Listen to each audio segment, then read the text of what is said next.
안녕하세요. 마르크스입니다. 반갑습니다.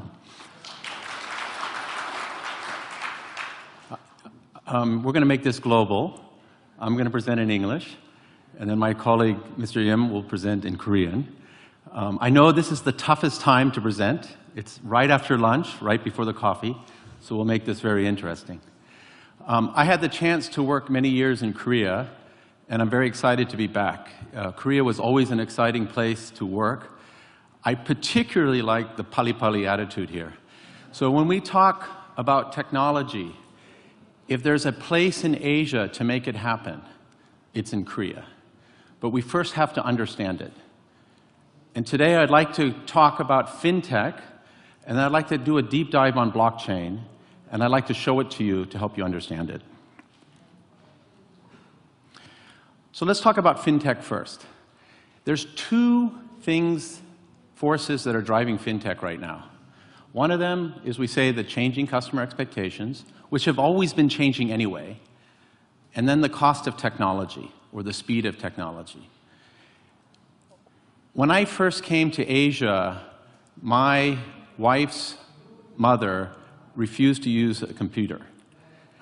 Now she uses a mobile phone more than she does her computer. So this trust of technology is kind of leapfrogging itself.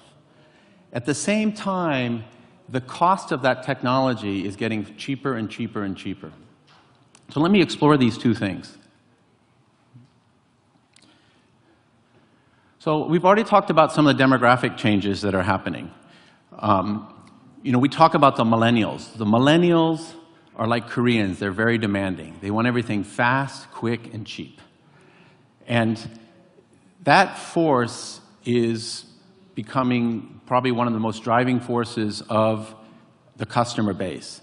But we've also seen the technology advancements, and in places like China, but also in Korea, we see more and more people moving to the city centers, making this urbanization a much more important force, as well as this shift in the global power, in particular for younger and younger people that are more technology savvy, have higher expectations, demanding more requirements. So fintech is a term we use a lot at TransferWise, but... Oops, it's not coming sound-wise.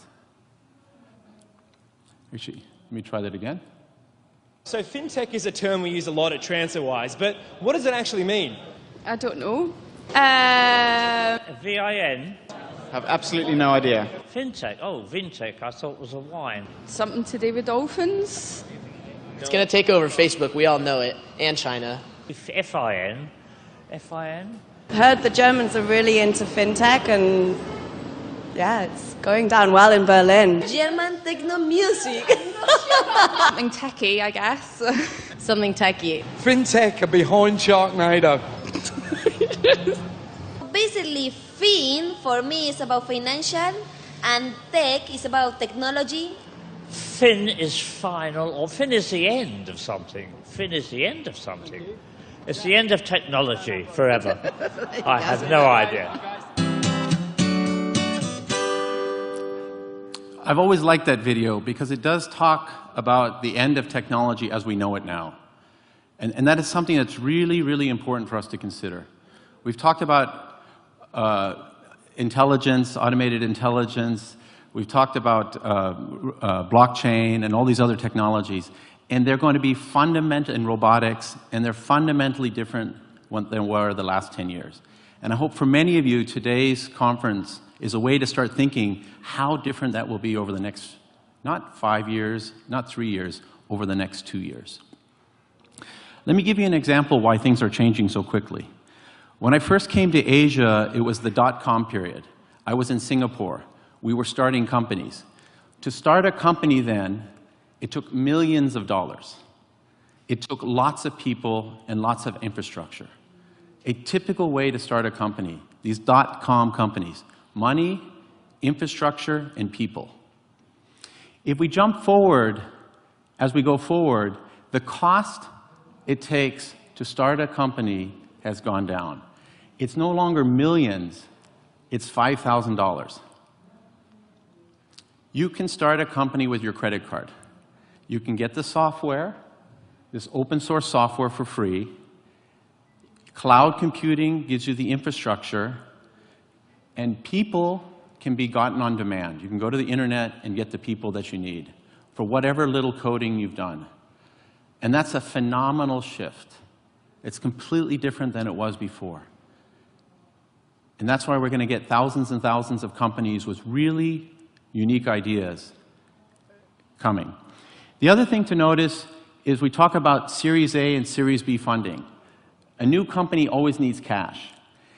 In the old dot-com days, the Series B was most of the money. That meant that people initially coming in, the people who funded the first round were less, and the people who funded the second round were more. Today, it's the exact opposite. More and more people are getting in on the first round.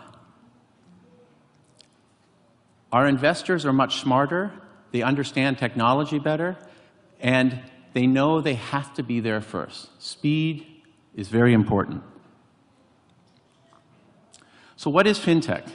We saw it in the video, but what's different this time is not only do we have financial services companies, Worry Bank, KB, Hana Bank, and so forth, and not only do we have technology companies, but we also have infrastructure companies getting involved, payment infrastructure.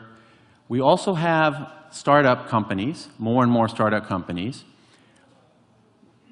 We have regulators getting involved. 2 weeks ago in Singapore, MAS, the Monetary Authority of Singapore, hosted a FinTech festival. Can you imagine a regulator hosting a festival on technology? Usually they're very conservative, but now you're seeing even regulators knowing that they have to get ahead. You have this concept of accelerators or incubators, so more and more space for people to come together. Mini Silicon Valleys, where people can bring ideas together. You have smarter investors, and you have all these new technologies and the forces I talked about. That's why the next 2 years is going to be much different. Let's take an example of my bank. Wells Fargo is one of the banks that I have. They have a typical website. They've invested a lot of money into it. It does credit cards, money transfers, financial advice, stock quotes. But if you go and look, everything that Wells Fargo does on their website can be replaced by a FinTech company that doesn't cost any money hardly for that company to provide the same services. So where Wells Fargo had to invest millions into their website, you have all these companies now doing it almost for free, the same services. It fundamentally is different than before. And the competition and the new ideas are fantastic, but the competition is tremendous. I have a list here of some of the top trends. Let me just go through a couple of them. One of the things that I think we're going to see over the next 2 years, if not the next year, is more and more focus of a digital experience, straight-through processing, no paper, no hands, no interventions in all the transactions we can do with banks. We have peer-to-peer technologies in the United States and in Europe, for example, that'll soon come here. Everything is digital. That whole end-to-end life cycle is now digital. You see the opportunity to provide services for traditional customers that you didn't focus on before, either because they were in the urban areas, they had less money, the so-called long tail of the internet days. But there's an opportunity with these fin technologies to have a much bigger customer base. You have this digital advice capabilities, these robo-advisors, this intelligence, artificial intelligence able to support guidance of financial matters. We talked earlier about the CEO of the future being potentially a robot. We've talked about Bitcoin, T-money. We're going to see more and more T-money type-enabled applications that allow you to not have to carry a wallet, but you're just going to carry a card or your iPhone, and you're going to have all these digital services connected to that are seamless. And companies are going to use digital technologies to reduce the costs, whether it's robotics or the straight-through processing. And this is all going to be in the next year to 2 years, and it'll be faster than we've ever seen before. So let us talk about the blockchain. I want to do a deep dive. I want to make sure everybody really gets to understand the blockchain. So what is a blockchain? We've talked about it earlier. It's a distributed ledger. We sometimes call it a distributed ledger technology. It's peer-to-peer. It's a group of users that have agreed to a standard, and you can enable smart contracts on it. Basically, it's a database inside out. So the traditional use of databases is you put it in a room, you build firewalls around it, you build security around it, you have only a few people that have access to it. Distributed ledgers or blockchains are exactly the opposite. It's everywhere, everybody has a copy, it's secure, but it's not in a single location, it's in multiple locations. It's a fundamentally different way of looking at things now. So let's look at how the blockchain works. In most transactions, you have somebody that wants to do a transaction of some sort. They want to exchange information, something of value, something that interests. You authorize the transaction and it gets recorded. So let's look how that works on the blockchain. I'm going to walk you through this, and then I'm going to do the demo of the blockchain using Bitcoin, just to see how to help you understand how simple it is. How on Monday, if you wanted to start a blockchain, you can do it yourself. It starts with a wallet. Everybody has a wallet. The wallet has two keys, a private key that only you know about, and a public key that you give to everybody. When you do a transaction, two people exchange their public key. You have a transaction that has the source and the destination and something of value, whether it's money, loyalty points, a bet, you know, people that are doing betting, wagers. When those transactions are done, they're put into blocks, and those blocks are put into chains. And once a block is in the chain, it can't be changed. It's permanent. And that's the whole concept about the blockchain. Let's take a look at the Bitcoin in operation real quick. Can I switch?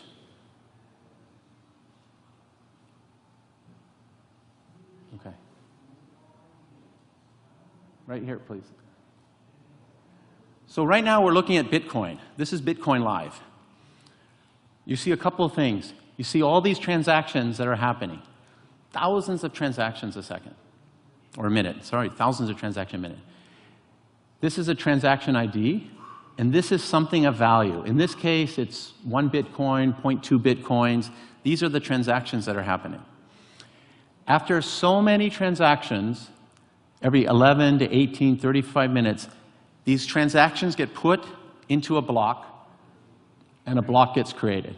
And a block can have 2,000 transactions, 849 transactions, or even 5 transactions. Once these transactions are in the block, it gets distributed all around the world, basically. Thank you. And that would be to these databases or these distributed ledgers around the world. It's that simple. Let me just quickly go through what it looks like. So you saw this screen print earlier. These are the blocks. These are the transactions. And all these blocks get put into this chain right here.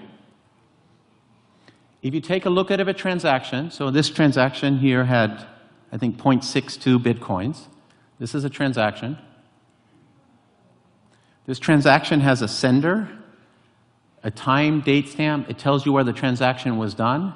It tells you the value of it, which were the IP addresses that received it. This happens to be a transaction that was done based out of France. Here's a transaction that was done out of Russia. So now people are saying, the Bitcoin's a little bit, shady money. It is. Here is a transaction that was done somewhere in the ocean of Africa. But again, these are transactions. They're anonymous, but they're secure, and they're permanent. If we go back to the home page, let's take a look at a block. So we'll take a look at one of these blocks. In this block, we see the number of transactions and these sequence IDs. These IDs, once they're in the sequence, they can't be changed. So once this block gets distributed around the world, everybody knows that the contents of that block the integrity of that block is secure because of the way it's been mathematically calculated and inserted into the blockchain. Some additional points. I don't know how easy it is to see up there, but all the data related to the transaction has been securely put into a block. The most exciting thing about this is you can download these APIs, be able to connect to Bitcoin yourself, or build your own blockchain currency, digital currency yourself. Very simple to do.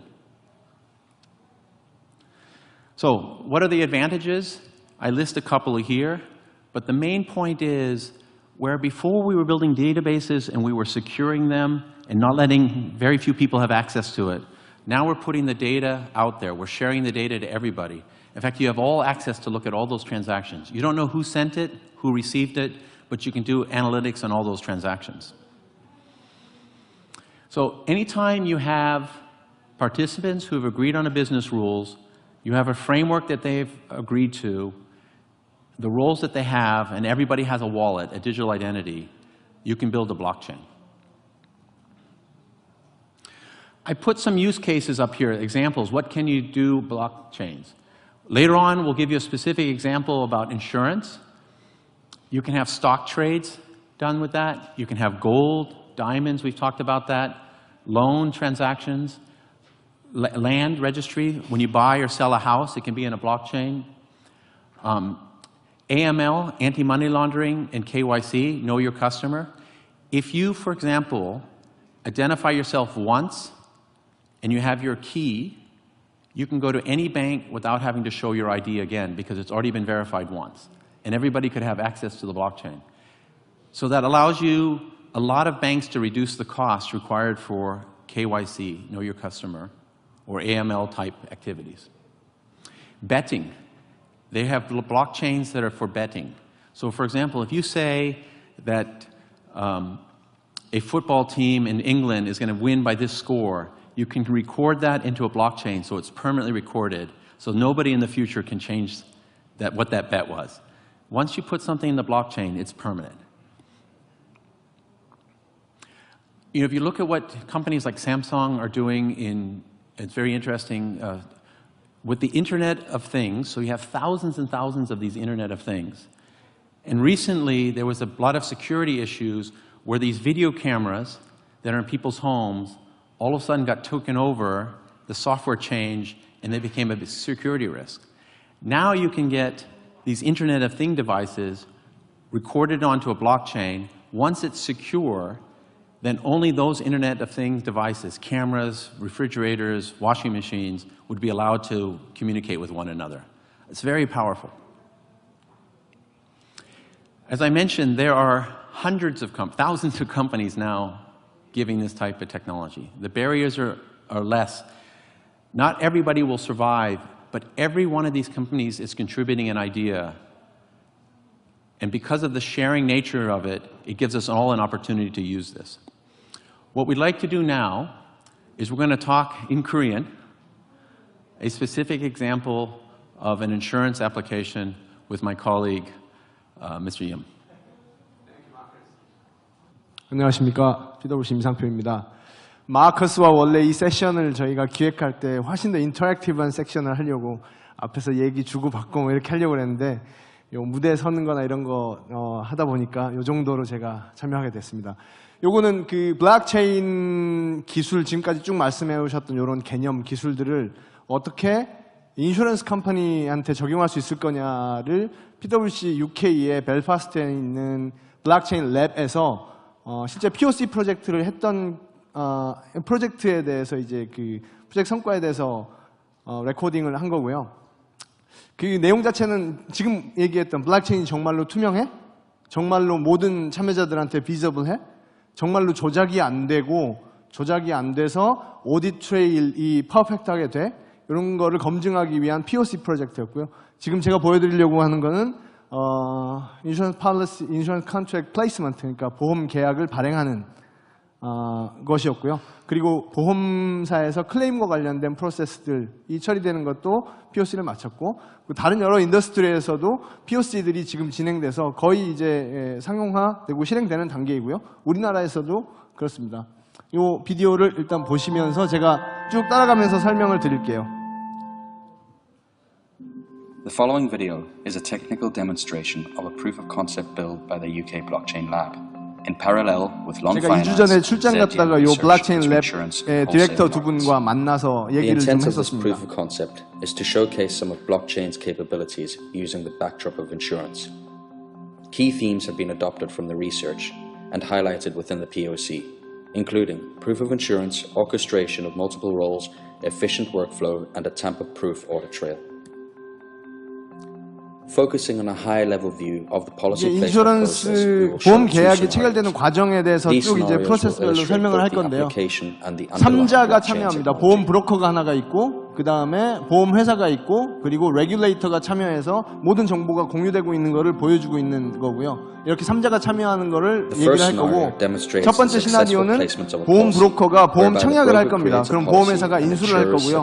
그리고 레귤레이터가 그 과정을 모니터링하는 과정을 보여줄 거고요. 보험 브로커가 이제 그 보험과 관련된 정보,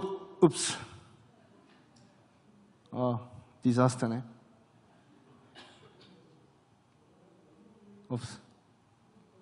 이걸 누르지 말았어야 되는군요. 다시 한번 비디오 좀 실행시켜 주시겠습니까?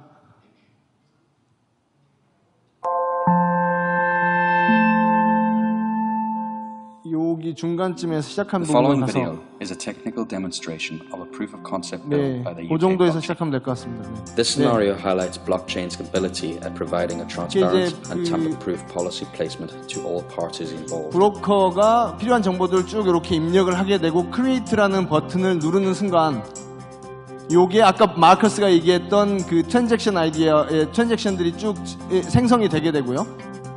생성이 되게 되고, 그리고 여기 뭐 트랜잭션 타입, 아이디, 타임 스탬프들이 모두 다 걸려 있고, 마커스가 언급했던 체인에 들어와 있다, 그리고 마이닝 하고 있다라는 정보까지 보여줍니다.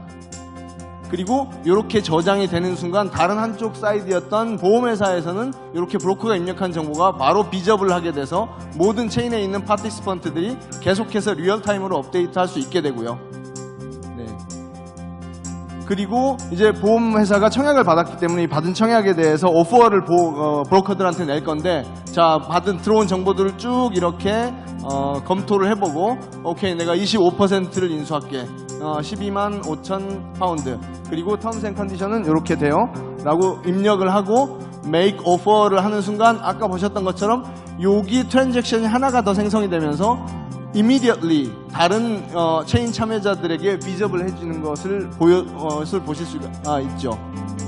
그리고 이렇게 보험회사가 오퍼한 거에 대해서 브로커가 accept를 하게 되면 들어가서 보면 타이타닉 엔진이라는 요 보험 대상물에 대해서 들어가서 보면 보험회사가 25%에 대해서 오퍼를 냈네. 오케이, 확인하고 make offer, accept offer를 하게 되면 또 하나의 트랜잭션이 생긴 걸 보실 수 있을 겁니다. 그리고 immediately 다른 참여자들에게도 비저블 하게 되고요.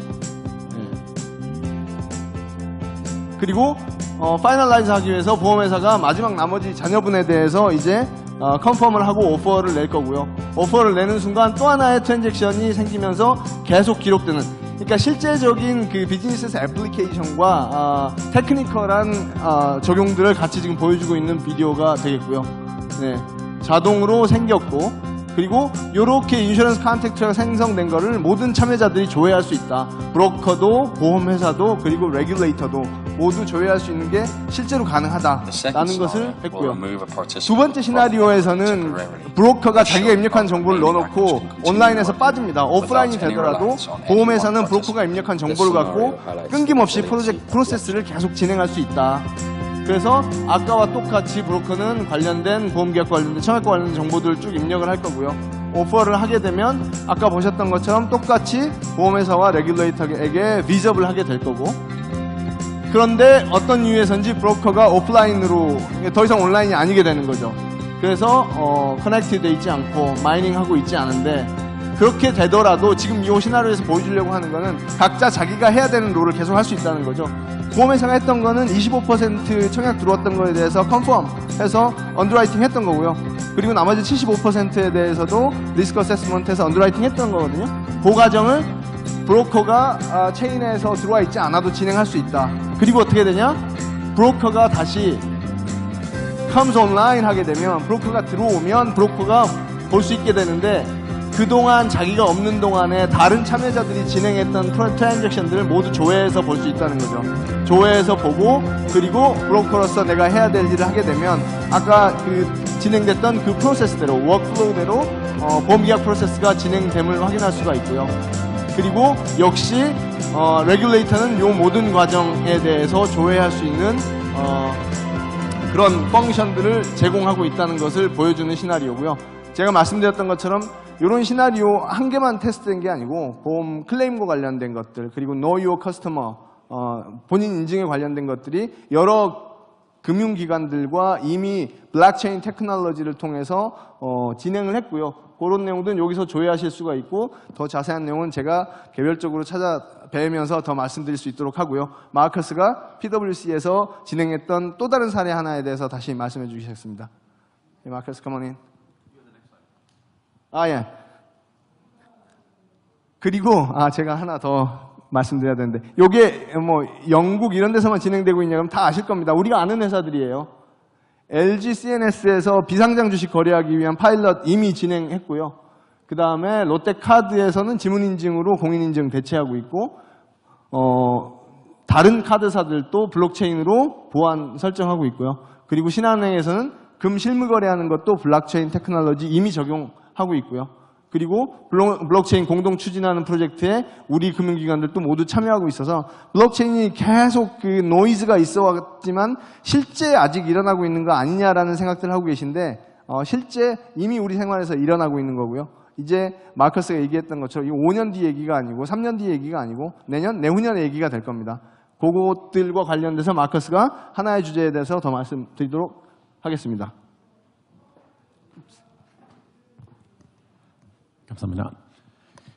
So I hope you had a chance to start getting some ideas what the blockchain really is and how easy it is. And I think one of the most important things is these demos that we've talked about, and I'm going to talk about another one, they don't take 6 months, they don't take 9 months to create. They take weeks. And the technology is so solid, the security of them is so solid that you don't need to spend so much effort as you used to build a robust, scalable, secure solution. All this technology is open source. You can get it from the internet. Multiple companies are providing the source code. They want to sell their services. It's like a Red Hat model. They want to sell hosting capabilities. That's where they'll make money. But it allows you to build applications to support your businesses that what used to take maybe 6 months to 12 months, you can build a prototype in less than a month, and you can deploy it within 3 to 4 months. If you have people that have the expertise in this, you still need to have the solution architects. Let me talk about another example of what PwC has been working out. So there's a problem with the Bitcoin. A lot of illegal activities happening with the Bitcoin. People are looking for a payment solution that allows secure transactions, still anonymous, but that makes governments feel comfortable and that makes companies feel uncomfortable.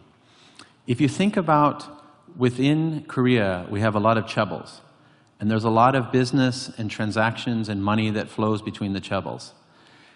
If the chaebols were to build a distributed ledger, a blockchain type technology for all the internal financial matters, there's a lot of savings there. There's a lot of speed enhancement, significant opportunities. So within PwC, we built something called Vulkan. You can Google it, PwC Vulkan. You can download some videos and other information. But basically, we wanted to talk about normal money, money between companies, different type of reward functions, and what we call community currency, or not money, but things of value between companies. Bitcoin handles one type of currency, the Bitcoin. This thing is moving by itself. And what we did is build Vulkan to be able to handle all the different types of currencies, transactions of value within a company. So we took 5 technologies, mobile and web applications. We built a Vulkan blockchain. It's a blockchain, a distributed ledger like everything else. We identified some verification services so those people who participate in the blockchain are recognized and understood. We built management services around it, so hosting, infrastructure, and most important, we built this regulatory and compliance reporting. This is what the regulators want. This is what your internal CFO wants in your companies. This reporting functions that allows you to build robust technologies to support that. So ultimately, there's a wallet, there's an identification mechanism, and there's the ability for companies to have point-of-sale devices, almost like your credit card swiping devices, that allows you to transact money in between different companies securely, anonymously, but makes the regulators feel comfortable it's not for the Bitcoin-type transactions. We have analytics around it, risk management, and regulatory compliance. And all this we built, I think, in less than 3 months. And it's ready to be demoed. It's ready for companies to take a look at it, to see if they apply it. And most importantly, it allows people to feel comfortable that the blockchain technology, the distributed ledger technology, is something that's real and something that we should be looking at today. This isn't experimental for the next 3-4 years. This is something today that all of us can do and start now. And that's really the message that we wanted you to walk away today with. And of course, PwC would like to help. We have these expertise, but more importantly, this is something that you can do internally. So, thank you very much. 감사합니다. We'll be around for any questions that you may have.